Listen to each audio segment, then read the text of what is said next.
Salut. Aujourd'hui, ce qui va nous intéresser, ça va être la justice. Justice en France versus justice au Royaume-Uni. On est parti. Justice, c'est quoi la justice? La justice, c'est de dire que tout est autorisé. Tout est autorisé. On peut tout faire. Sauf ce qui est dans le code civil et ce qui est dans le code pénal. Ils nous disent tout ce qui est interdit, ils le mettent dans le code civil, dans le code pénal. Donc les lois servent à nous dire ce qui est interdit. Et par exclusion, tout le reste est autorisé. Donc c'est simple. Mais parfois le système s'effondre. Parfois, voilà, on tombe dans le régime de Vichy, et alors là, les lois s'effondrent, et finalement tout devient autorisé. Même la délation, même la collaboration avec l'ennemi, et tout devient autorisé. Il n'y a plus les interdictions. Donc ça, c'est problématique. Et c'est ça qui va nous intéresser. Ce qui va nous intéresser, c'est de voir que le système judiciaire n'est pas parfait. Le système judiciaire n'est pas parfait. Il ne faudrait pas que la morale et l'éthique soient des objectifs lointains, des objectifs distants, très très très loin, théoriques. Tu vois. Il faudrait que la morale et l'éthique, ce soient les fondations de la justice. Ce soient les bases. Voilà, que toute la justice soit fondée là-dessus, repose là-dessus, que ce soit les piliers fondateurs. Ok, c'est pas censé être un objectif théorique, c'est censé être voilà, le socle. En justice, et ben vous voyez que des fois, il y a des failles. Il y a des no man's land. Des fois, on a oublié de créer une loi pour un truc en particulier, on a oublié de créer une loi. Par exemple, tir de mine de Lafarge. Voilà, Lafarge qui a fait péter une mine, paf, ça a envoyé des cailloux, des pierres dans tous les sens, et ça a abîmé plein de maisons. Plein de maisons qui se sont reçues des cailloux et qui ont été abîmées. Et alors, on va chercher dans le code civil, dans le code pénal, est-ce que c'est interdit? Est-ce que c'est interdit de faire péter des mines et de balancer des cailloux dans tous les sens? Malheureusement, personne n'a une idée de créer une loi. Donc, no man's land. Voilà. Vide juridique. Il y a un vide juridique. Personne n'a pensé à créer cette loi. Et du coup, ça peut pas être illégal. Si on a oublié de créer la loi, ça n'est pas illégal.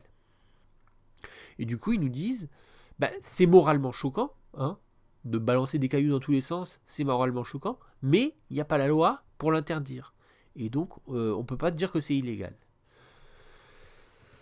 Ensuite, un autre exemple, c'est, je crois, quelqu'un qui avait abusé, qui avait fait des attouchements sur des personnes tétraplégiques et qui ne pouvaient pas parler, qui ne pouvaient pas se plaindre, qui ne pouvaient pas dire qu'elles étaient consentantes ou non consentantes. Et il y avait eu des attouchements. Et pareil, no man's land, vide juridique, il n'y avait pas une loi pour interdire les attouchements sur les tétraplégiques, etc. Et du coup, s'il n'y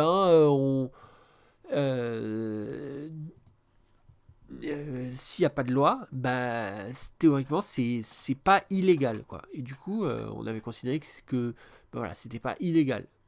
Et après, on peut toujours ensuite améliorer la loi, hein, en rajoutant des nouvelles règles, etc., pour rendre certaines choses illégales.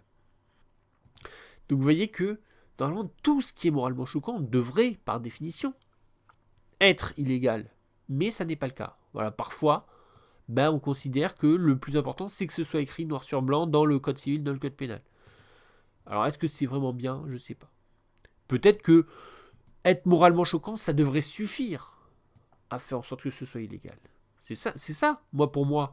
Peut-être que la justice devrait reposer sur la morale, sur l'éthique. Voilà, si les gens disent c'est immoral, alors, par définition, c'est illégal. Mais c'est pas si simple. Parce que voilà, ce qui va être moralement répréhensible pour les uns, ça va pas forcément l'être pour les autres. Et du coup, après, il faut quand même faire l'unanimité. Donc c'est ça toute la difficulté. Ensuite, en France, beaucoup de choses sont légales. Voilà, des fois, on oublie d'interdire certains trucs. Voilà, on oublie de dire ah bah ça c'est illégal, ça c'est illégal, ça c'est illégal. Et du coup, bah, il y a un no man's land et ça reste malheureusement ça reste légal. Et par exemple la délation. Délation, est-ce que c'est légal ou illégal? Ben, c'est pas facile de savoir. Parfois on a même l'impression que c'est encouragé. Est-ce que la délation est vraiment légale ou illégale? Et c'est pas évident. Et par exemple, Charles de Gaulle, à la fin de la Deuxième Guerre mondiale, ben, il a dit ceci, il a dit les Juifs sont un peuple d'élite, très confiant et très dominateur, très dominant, des dominateurs. Donc Charles de Gaulle, qui finalement fait une forme de délation, qui révèle, entre guillemets, qui révèle des traits de caractère, des traits de personnalité des Juifs. Donc c'est une forme de délation. Même si, admettons, c'est vrai ce qu'il a dit, ben, le fait qu'il le dise publiquement, à haute voix, qu'il le dise à tout le monde, ben, il révèle des infos sensibles quand même. Et donc on voit bien qu'en France, ben, voilà, la justice n'interdit pas forcément la délation. Puisque même Charles de Gaulle fait parfois de la délation. Alors certes, il a attendu quand même la fin de la guerre, mais quand même. Ensuite on a le Royaume-Uni. Royaume-Uni, au Royaume-Uni, les gens n'aiment pas du tout la délation. Par exemple, ben voilà, dans Harry Potter, le Harry Potter 7, et ben voilà, il a un bune, il a un œil au beurre noir, machin, il est à moitié défiguré, et puis là, il y a Malfoy qui le regarde, et puis on lui dit, alors, est-ce que c'est Harry Potter ou est-ce que c'est pas Harry Potter?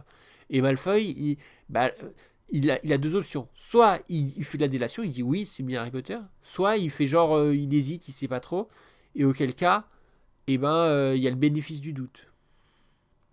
Et Malfoy fait le choix, du coup, de ne pas le trahir. De faire, ah ben je sais pas, je suis pas sûr, etc. Donc, en Angleterre, finalement, ils sont pas aussi tolérants que nous. Nous, on tolère, finalement, la délation. On tolère les gens qui vont dénoncer, qui vont dire les choses, qui vont révéler des infos sensibles. Ok. Des fois, vous confiez des secrets à vos proches et vous voulez pas qu'ils vous trahissent, vous voulez pas qu'ils révèlent tout au grand jour. Et des fois, en France, vos proches vont vous trahir, vont vous révéler ces secrets que vous leur avez confiés. Mais en Angleterre, c'est beaucoup moins bien vu. C'est très très mal vu en Angleterre. Voilà, si tu confies un secret à quelqu'un, il n'y a pas intérêt à ce qu'il le trahisse, ton secret. Ok. C'est beaucoup plus sensible. Et c'est peut-être aussi ça qui fait que l'Angleterre, c'est un pays plus puissant. Hein, puisque l'Angleterre, c'est un pays qui a survécu à la Deuxième Guerre mondiale. Hein. Donc, potentiellement plus puissant que la France. Grâce à Enigma, les Anglais ont pu changer le cours de la guerre. Ok, et Enigma qui a eu un rôle capital dans la Deuxième Guerre mondiale. Voilà.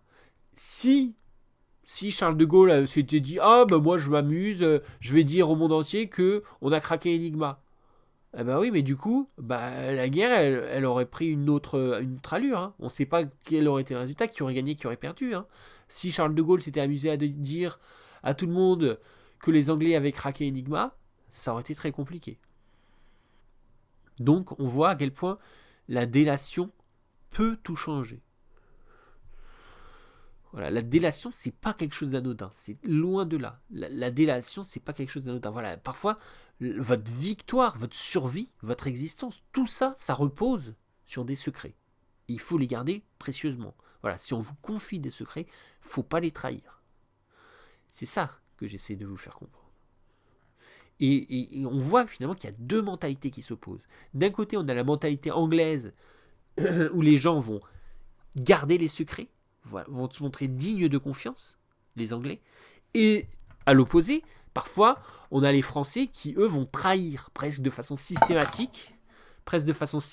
Ils vont trahir les secrets que vous allez leur confier.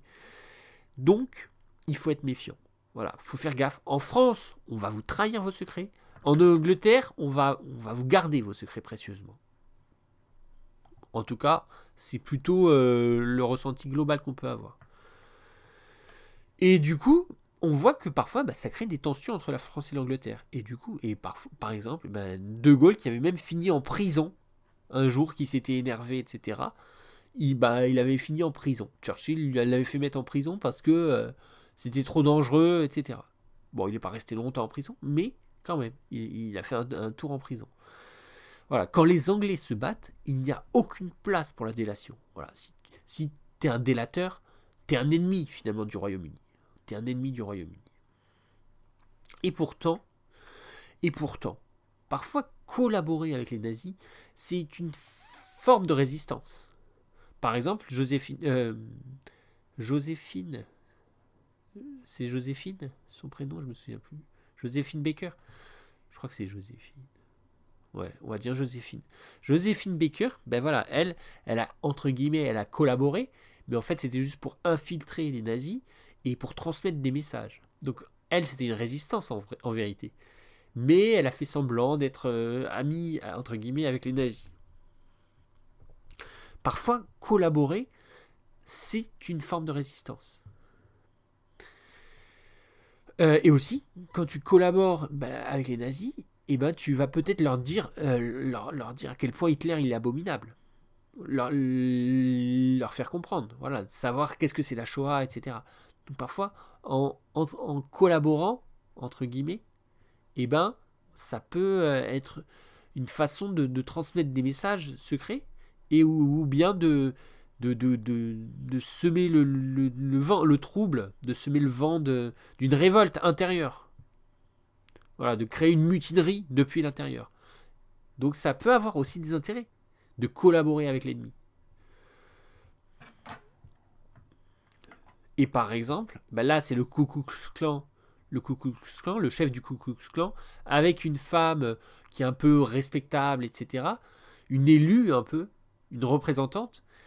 Et les deux, ils ont été forcés de collaborer ensemble, de se mettre d'accord et tout sur plein de sujets. Ils ont été forcés de collaborer, mais dans le bon sens du terme.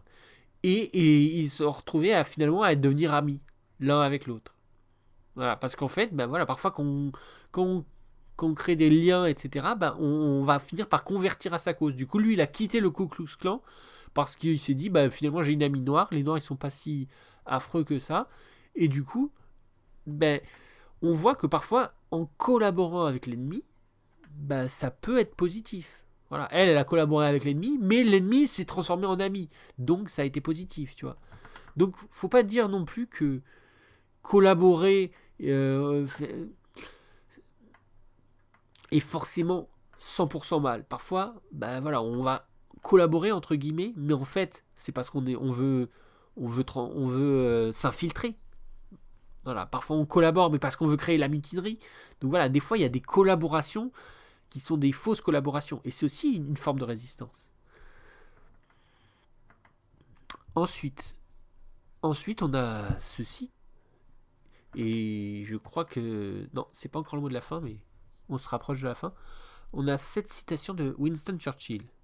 Churchill qui nous dit: en Angleterre, tout est permis, sauf ce qui est interdit. Par exemple, la délation, c'est interdit. Collaborer avec l'ennemi, c'est interdit. Bon, voilà, il y a des trucs interdits. Les trucs interdits sont interdits. Voilà. En Angleterre, voilà, il faut être digne de confiance. Si t'es pas digne de confiance, si tu trahis les secrets, t'es un ennemi de la nation. Ok. Donc en Angleterre, tout est permis, sauf ce qui est interdit. En France, tout est permis, même ce qui est interdit. C'est-à-dire même la délation, c'est autorisé, même la collaboration, c'est autorisé. Tout est autorisé, quoi. C'est l'anarchie, c'est le laxisme. Donc c'est ça qu'il a dit, Winston Churchill. Il nous a dit, en Angleterre, tout est permis, sauf ce qui est interdit. En France, même ce qui est interdit, c'est quand même permis. Donc c'est un problème. Ok. Donc on voit finalement la dualité. En Angleterre, il faut être digne de confiance. Quand on vous confie un secret, il faut le garder. C'est super, super, super important. En France, les gens, malheureusement, ont tendance à trahir de façon presque systématique. Voilà, vous leur confiez quelque chose, ils vont vous trahir dans votre dos, ils vont le révéler en douce, et puis indirectement, ils vont faire en sorte que malgré tout ça se sache. Donc, en France, il faut se méfier, les gens ne sont pas vraiment dignes de confiance, alors qu'en Angleterre, beaucoup plus. Et on peut aussi s'intéresser aux banquiers de Wall Street. Les banquiers de Wall Street, c'est intéressant. Qu'est-ce qu'ils ont fait, les banquiers de Wall Street? Et même de la City. Donc les banquiers américains, les grands banquiers américains, les grands banquiers anglais, qu'est-ce qu'ils ont fait? Ils ont donné des millions et des millions à l'Allemagne. Ils ont envoyé des millions et des millions à l'Allemagne. Voilà, donc il y a un livre de Anthony Sutton qui s'appelle Wall Street et l'ascension d'Hitler, où on voit que Wall Street a énormément financé l'Allemagne. Donc ils ont fait des bonnes actions. Et c'est ça la justice. La justice, on revient au début, la justice, c'est juger les gens sur leurs actes, juger les gens sur leurs actions. Et on l'a dit, c'est pas forcément parfait, c'est pas forcément idéal. De dire ça, c'est un acte qui est tolérable, ça c'est un acte indésirable. C'est pas évident de juger sur les actes. Et c'est ça qu'on va voir. Ben voilà, les banquiers américains et anglais ont financé énormément l'Allemagne. Ils ont financé énormément IG Farben, et IG Farben a financé Hitler et le nazisme. Donc, c'est une bonne action, en théorie, de donner de l'argent à l'Allemagne. Pourquoi? Parce que l'Allemagne est en crise économique grave. Voilà, l'Allemagne est en crise économique grave. C'est-à-dire, il faut une brouette de billets de banque pour acheter un bout de pain. Donc, il y avait une crise économique très très grave.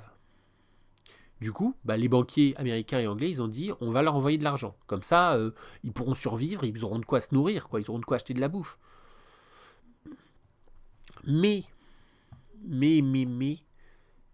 donc c'est des bonnes actions, mais avec des mauvaises intentions. Parce qu'en vrai, l'intention, c'était quoi? L'intention, c'était de lutter contre la Russie communiste. Voilà. Les Américains, à cette époque-là, en 1930, ils avaient peur de la Russie qui était impérialiste, etc. Ils avaient peur de l'URSS, c'était pas la Russie d'ailleurs, c'était l'URSS. Ils avaient peur de l'URSS qui envahissait le monde entier. Et du coup, ils se sont dit, voilà, si on veut pas que l'Europe, elle tombe dans le communisme, on va envoyer de l'argent. Voilà, on envoie de l'argent à l'Allemagne pour pas que l'Allemagne devienne communiste. Tout simplement. Donc, parfois, les gens, c'est ça aussi, les gens peuvent faire de bonnes actions, mais avec de mauvaises intentions. Leur intention, c'est pas réellement de nourrir le peuple allemand. Leur intention, c'est de lutter contre le communisme russe. Et du coup, ça a mal tourné, puisque tout cet argent qui a été envoyé, il n'a pas servi à acheter de la nourriture. Cet argent, il a servi à financer le nazisme, très clairement. Et enfin, je crois que c'est la dernière slide. Enfin, on va finir avec cette image pour dire que peut-être que la justice, une vraie justice, une bonne justice, c'est quand on ne juge pas des actes, mais on juge des intentions. Voilà. Peut-être qu'en France et en Angleterre, c'est ça, c'est comme ça qu'il faut faire la justice, en jugeant des intentions. Voilà. Peu importe que ton action soit bonne ou mauvaise, ce qui importe réellement, c'est ton intention. Si tu as une bonne intention, tu mérites pas d'aller en prison. Si tu as des mauvaises intentions, alors tu mérites d'aller en prison.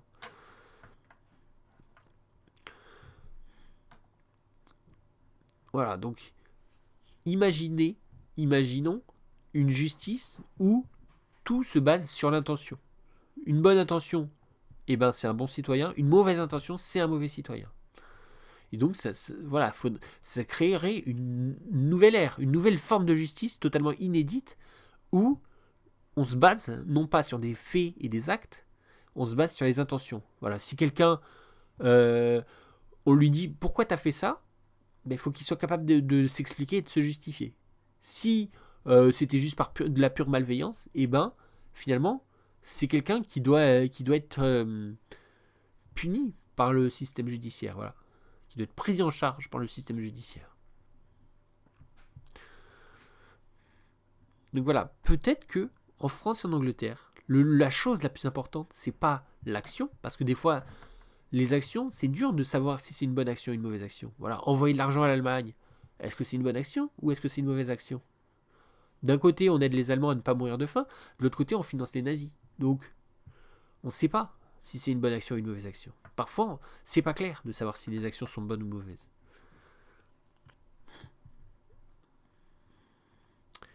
Et donc, peut-être que le futur, c'est ça, c'est juger, non pas sur les actions, mais juger sur les intentions.